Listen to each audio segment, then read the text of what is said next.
Oke, kita akan membahas mengenai persamaan Bernoulli atau Bernoulli equation. Dosen pengampunya saya Didit Sitopamuji dan Bapak Dr. Daru Sugati.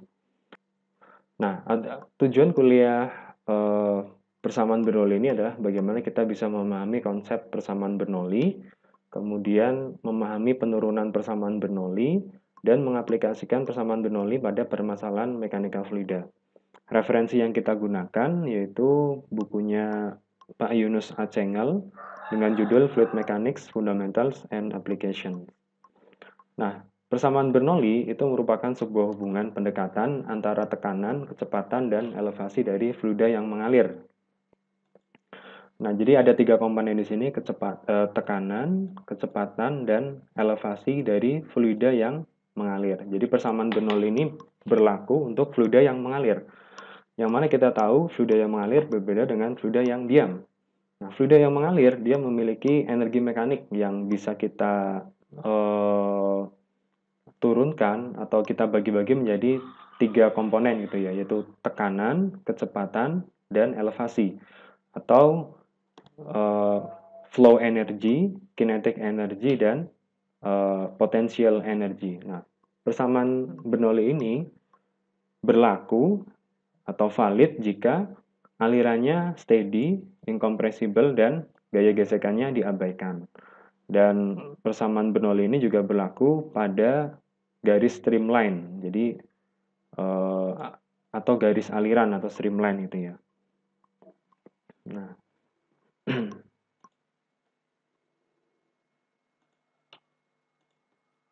nah persamaan Bernoulli seperti yang kita bahas tadi, komponen yang mengandung tekanan kita sebut sebagai flow energy, komponen yang ada kecepatannya kita sebut sebagai kinetic energy, komponen yang mengandung elevasi atau Z kita sebut sebagai potential energy gitu ya.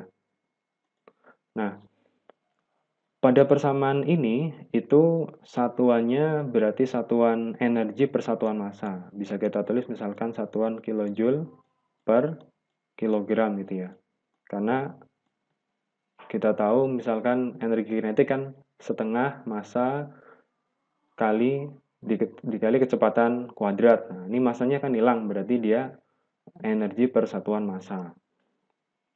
Nah, nah jadi persamaan Bernoulli agar mudah mengingatnya kita bisa mengingatnya sebagai konservasi dari mechanical energy, mana mechanical energinya terdiri dari tiga bagian gitu ya, flow energy, kinetic, dan potensial. Nah,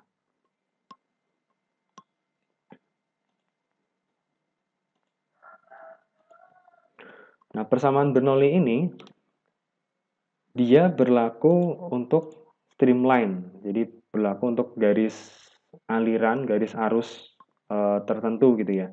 Yang mana kalau misalkan alirannya itu tidak terbentuk streamline di situ, maka persamaan Bernoulli ini tidak berlaku.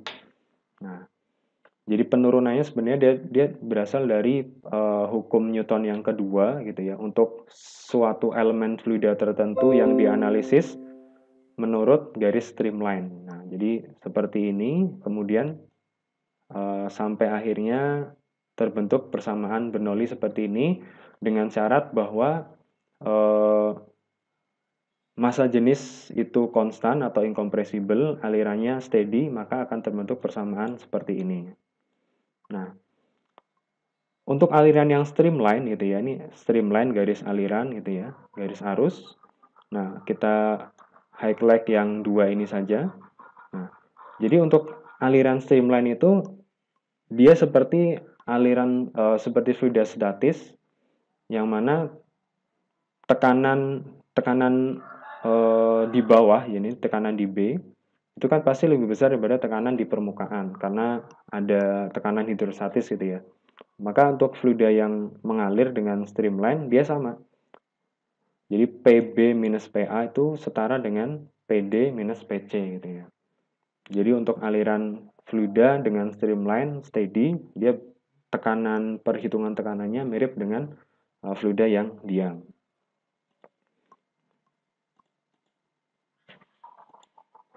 Nah, persamaan Bernoulli bisa kita definisikan juga dalam bentuk satuan tekanan ya, atau pressure, yang mana nanti satuannya adalah satuan tekanan, misalkan kilo Pascal. Nah, bagaimana modifikasi dari persamaannya? Yang tadinya di sini adalah tekanan per satuan per massa jenis, maka semua ruas kita kalikan dengan massa jenis. Sehingga di paling kiri sendiri flow energy menjadi static energy gitu ya. Tinggal P saja. Yang di sini jadi ada massa jenisnya, di sini juga ada massa jenisnya. Nah, komponen yang mengandung V ini kita sebut sebagai dynamic pressure. Komponen yang mengandung Z kita sebut sebagai hydrostatic pressure atau tekanan hidrostatis. Jadi tekanan karena ada fluida yang terendam di situ dengan elevasi tertentu gitu ya. Nah, penjumlahan dari ketiga komponen tekanan ini kita sebut sebagai tekanan total atau total pressure. Jadi penjumlahan dari static pressure, dynamic pressure, dan hydrostatic pressure.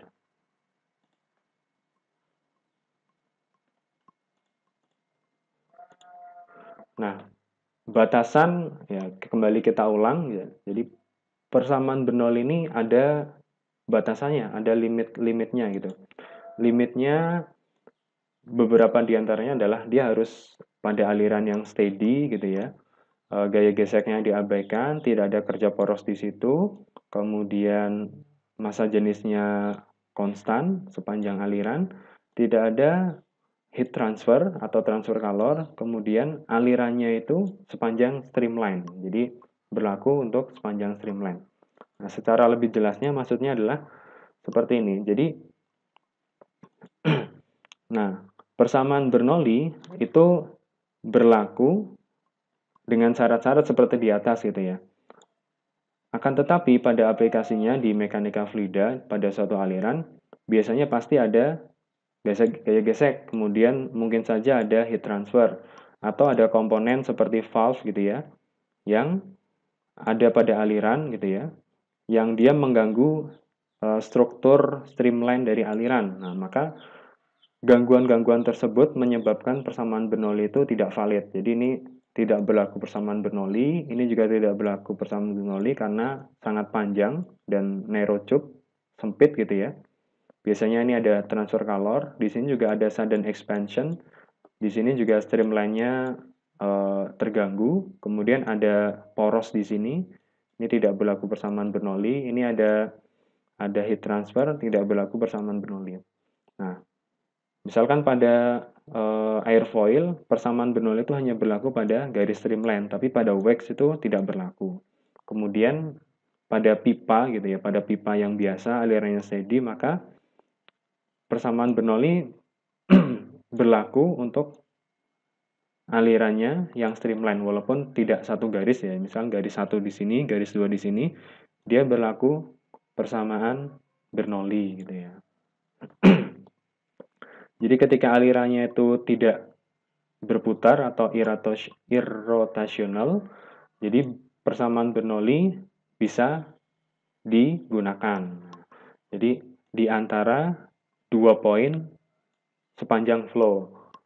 Jadi tidak harus satu garis aliran gitu ya, seperti yang ini. Nah, sekarang kita ada definisi lagi mengenai persamaan Bernoulli, yaitu menggunakan definisi head gitu ya. Jadi head ini satuannya satuan panjang atau meter gitu ya. Jadi kita modifikasi lagi persamaan yang tadinya energi persatuan massa, kemudian tekanan, sekarang definisinya adalah definisi head. Nah, jadi semua ruas dibagi dengan gravitasi yang tadi ya. Jadi yang mengandung tekanan itu kita sebut sebagai pressure head, yang mengandung kecepatan velocity head, yang mengandung elevasi kita sebut sebagai elevasi z. Nah, total dari ketiga komponen tadi kita sebut sebagai total head. Nah,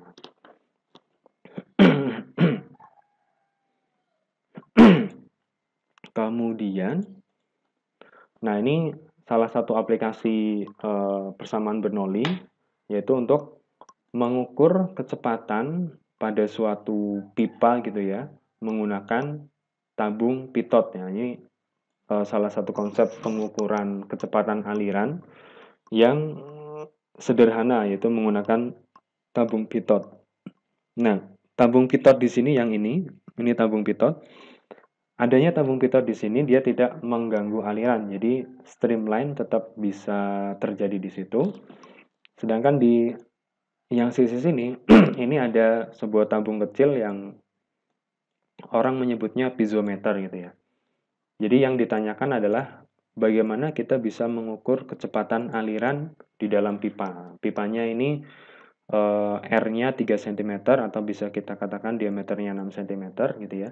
Jadi kita ambil dua titik di sini, titik 1 dan titik 2 yang berada di tengah-tengah pipa gitu ya. Nah, ini alirannya menggunakan fluida berupa air. Nah, karena kita bisa memastikan alirannya steady dan streamline bisa terjadi di situ, maka berlaku persamaan Bernoulli gitu ya. Nah, yang kita ingin cari adalah V1. Nah, bagaimana kita menghitungnya? Maka kita harus menyederhanakan persamaan ini dengan mungkin menghilangkan variabel-variabel yang bisa kita hilangkan. Seperti misalnya Z1 dan Z2 itu sama, jadi kita bisa coret Z1 dan Z2. Nah, kemudian ketika fluida itu akan masuk ke tabung pitot, nah, di ujung tabung pitot itu nanti ada stagnation point. Nah, stagnation point itu menyebabkan V di titik 2 itu sama dengan 0. Jadi komponen yang velocity head di sini bisa kita coret juga, sehingga komponennya tinggal pressure head di titik 1, kemudian velocity head di titik 1, pressure head di titik 2, gitu ya. Sehingga persamaannya menjadi lebih sederhana seperti ini. Nah, V1 bisa kita cari gitu ya, dengan kita terlebih dahulu mengetahui apa definisi dari P2 dan P1, yang mana definisinya adalah sebagai berikut. Menggunakan konsep tekanan hidrostatis gitu ya. Jadi P1 rho G dikali H1 plus H2, karena di titik 1 itu adalah ketinggian cairannya, yaitu penjumlahan H1 dan H2. Sedangkan yang tekanan di titik 2, dia rho G, gitu ya, rho G di sini, dikali dengan H1 plus H2 dan plus H3, seperti ini. Jadi ketika kita sudah berhasil menghitung P1 dan P2, maka V1 dengan mudah akan kita dapatkan. Teman-teman, setelah kalian mengikuti perkuliahan tadi, sekarang ada pertanyaan singkat, yaitu ini kan ada aliran melalui impeller pompa gitu ya, ada aliran masuk, kemudian melalui impeller pompa tekanannya jadi naik gitu ya. Pertanyaannya adalah apakah persamaan Bernoulli itu valid pada aliran yang melalui impeller pompa? Nah, jadi valid atau tidak? Nah, terus sebutkan alasannya mengapa demikian. Silakan teman-teman jawab pada kolom komentar dengan menyebutkan NIM dan nama mahasiswa. Terima kasih.